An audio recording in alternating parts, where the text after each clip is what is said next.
Muy buenas, ¿qué pasa? Bienvenidos al canal Dani Pro Cycling y aquí tenéis el análisis de lo que ha pasado en la etapa número 6 de la Vuelta a España 2024, una etapa que va a costar olvidar por lo que ha pasado en una etapa de media montaña donde se esperaba mucha lucha por buscar la fuga de la jornada, pero es que incluso lo que ha pasado en la clasificación general, la verdad que ha sido bastante sorprendente, o por lo menos para mí, porque no esperaba para nada el resultado que teníamos con un Primož Roglič, que ahí lo veíamos con ese maillot rojo y que quizás hoy podía ser un día para perder ese maillot rojo, también para evitar todo ese desgaste que da el tema del podio, las entrevistas y demás, y dárselo a alguien que estuviera en la fuga. Y también ahí veíamos a Wout van Aert después de la derrota que tuvo ayer, en este caso con Bittner, donde desde mi punto de vista creo que se equivocó a la hora de hacer el golpe de riñón, creyendo que la meta estaba algo antes del tiempo, en un día, como ya hemos comentado, con muchísimo calor, donde veíamos a Roglič regalando bidones de agua al público y también los ciclistas del Quick Step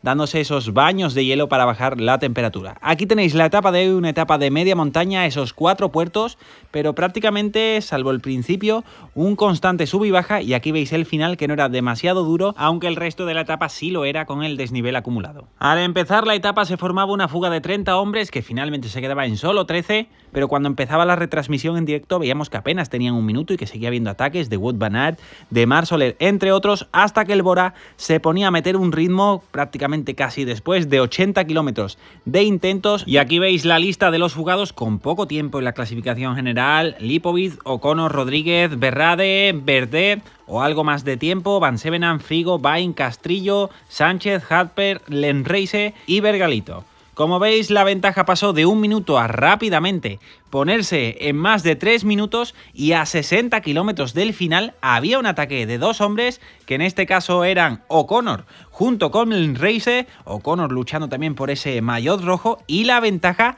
seguía aumentando, mientras por detrás ya había dudas porque nadie se esperaba ese ataque tan lejos de la línea de meta. Había ataques y se formaba un grupo perseguidor con Berrade, Frigo y Pelayo Sánchez, que estuvieron a 25 segundos pero que finalmente se iban al minuto, y en el pelotón nadie reaccionaba en un principio, aunque después se ponía el UAE a tirar para intentar recortar esa distancia. Llegábamos al penúltimo puerto de la jornada, se veía a O'Connor con muchísima fuerza y a Lenreise sufriendo, e incluso se quedaba cortado, quedando 27 kilómetros para el final y 2 kilómetros para coronar. Se iba Ben O'Connor en solitario, y ahí veis la diferencia, que estaba en 5.50, iba aumentando, se ponía también a tirar el Movistar, pero es que seguía aumentando, coronaba, y la ventaja estaba aproximadamente en 6 minutos 10, un momento de muchas caídas, como por ejemplo ahí veis de Lipovic, pero se cayó también Adam Yates, que no lo vimos en la retransmisión, y O'Connor seguía lo suyo y seguía aumentando la ventaja, colocándose en 6 minutos y 30 segundos, pese a que varios hombres de varios equipos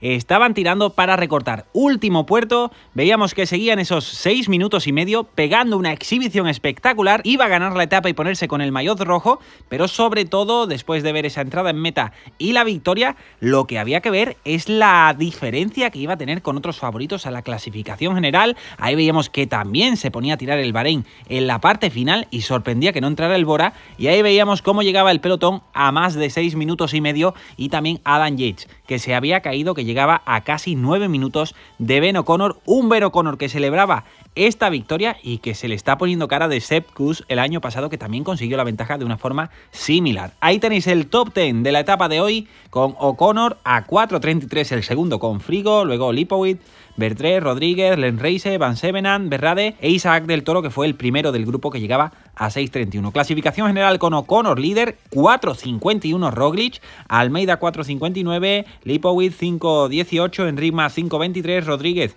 5.26, Tiberi 5.29, Van Edvel 5.32, Gal 5.38 y Skilmos 5.49. Clasificación del mejor joven para Lipovic, solo 11 segundos con Tiberi, le arrebata este maillot blanco. Wout van Aert sigue líder de la clasificación del maillot verde con 13 puntos de ventaja con Groff. La clasificación de la montaña sigue siendo para Moniquet, que sobre todo el domingo muchos puntos en juego, el más combativo por supuesto en la etapa de hoy Ben O'Connor, y la clasificación por equipos de Decathlon AG2R se pone el líder 5 minutos, más de 5 minutos con UAE y con Red Bull Bora. Aquí las etapas que vienen, mañana tenemos una etapa relativamente plana, pero con un puerto de segunda categoría en la parte final que quizás provoque que no haya un sprint con el pelotón completo. Además, esa subida es bonificada. Tenemos una etapa con final en alto en la etapa número 8 con solo 2 puertos y el final de tercera, pero si os fijáis en ese final de tercera al detalle, es una subida con bastante dureza, así que podemos ver alguna diferencia. Y la gran etapa de montaña de la primera semana en la etapa número 9 con 3 subidas